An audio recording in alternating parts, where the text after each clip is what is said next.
Okay, guys, it's, I don't know, Thursday night. Yeah, that's what it is. Back out here. This looks exactly the same.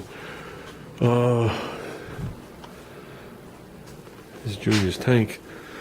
Lodi 3/4. Hooked him up with a tank.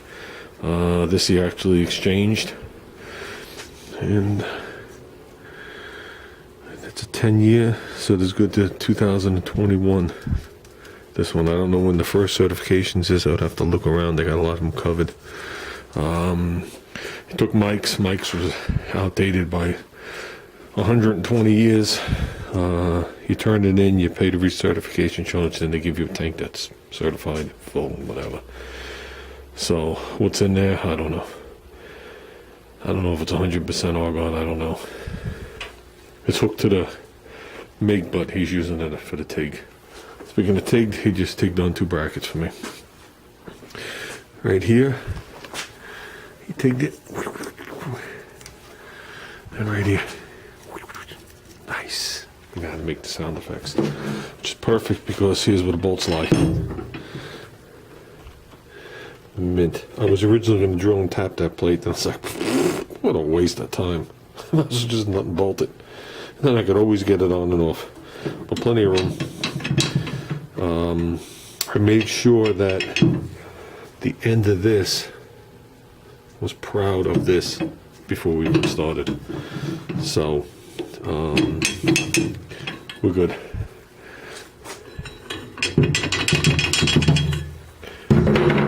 So with that, those aren't the nuts and bolts that are staying. Those are the nuts and bolts that I had. Those are actually from a carburetor adapter kit from 2 to 4 barrel. That's why they're funny looking. But originally,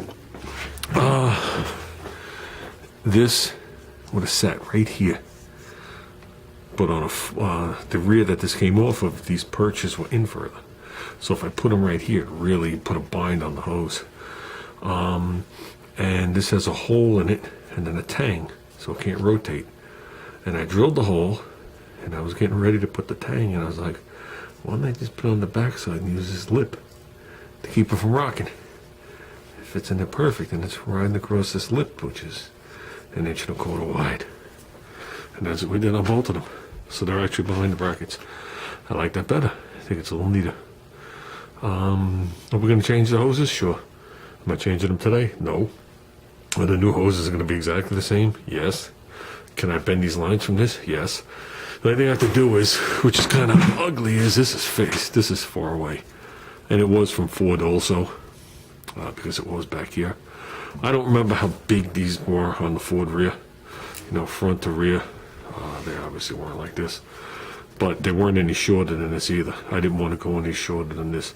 You go too small on these things, and the rear will actually want to turn, like putting the wrong size wrench on a nut.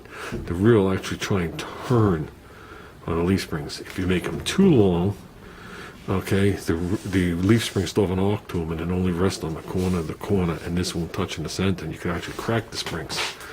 So I had to find the happy medium because these were the same. These are left a full 7 inches.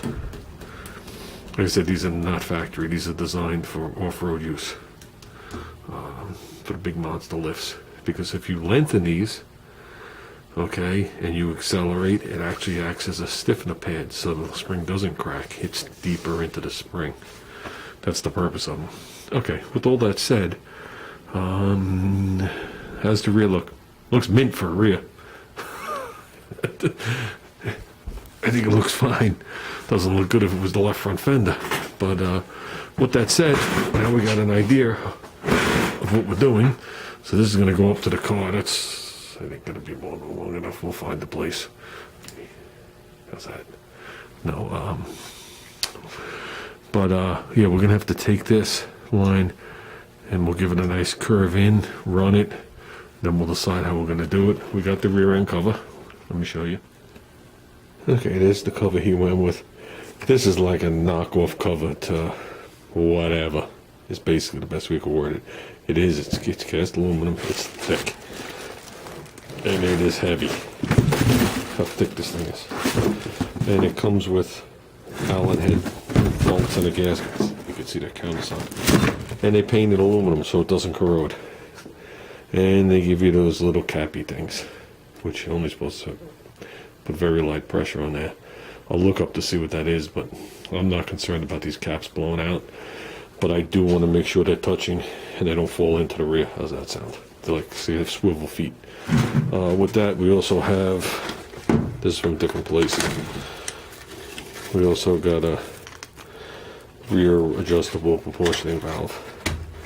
I'm thinking of mounting this under the car and just being done with it.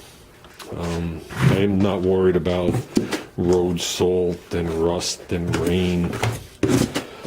Every state is different. In my state, if it's going to rain, it rains. Some states, it'll be sunny, it'll rain, and then it'll disappear. Not here. You know it's going to rain, and you call it good. I'm not going to say we don't have quick bursts of rain and the sun come out, but most of the times, you know it's going to rain because it's humid, it's damp, it's shitty out. You don't go out anyway. So I ain't worried about putting it under the car, even though the thing is sealed. But I'm worried about dragging it on the speed bump and the exhaust being anywhere near it. So we will find a place that I could adjust it and whatever. So that's it. That's pretty much everything here is mocked up. The only thing left to do right now is to basically paint it and switch out the rear end cover. So and then get it back up in the car. So I don't know. I'm trying to decide what color to do the calipers. You do see them from the back. It'd be nice when you look under the rear to see the red calipers. The only reason I went red in the front, people think red, they think kids, they think of Brembo brakes. Red is from way back when with the drums. And I don't think this car is always going to have these wheels on it. And the other wheels we have the aluminum slots. And when you have the slots, you'll see the calipers. So I think it'd be nice when you look in the wheel to see the red of the thing. That's the reason I'm doing it. It's not a kid thing. And I guess it's not an old man thing. I guess it's a kid and old man thing. So, with that said,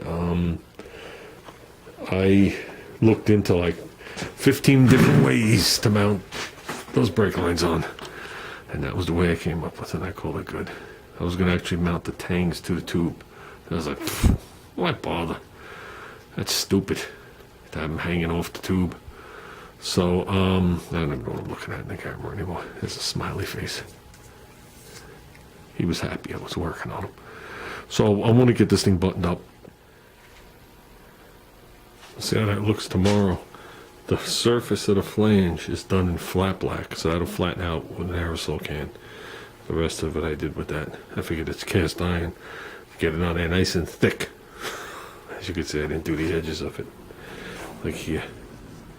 So the rest we'll just wipe off and spray. I have it set up good here, so any runs that are going to come off it, which I'm sure they will drip onto the table. And that should be satin black hopefully by tomorrow. Depending on what the temperature is going to be. And that's it. I would do the leaf springs, but I don't have my work shoes on. I left them at work. And I'm destroying these shoes to paint the leaf springs. So let's call it for the night, guys. We did good today.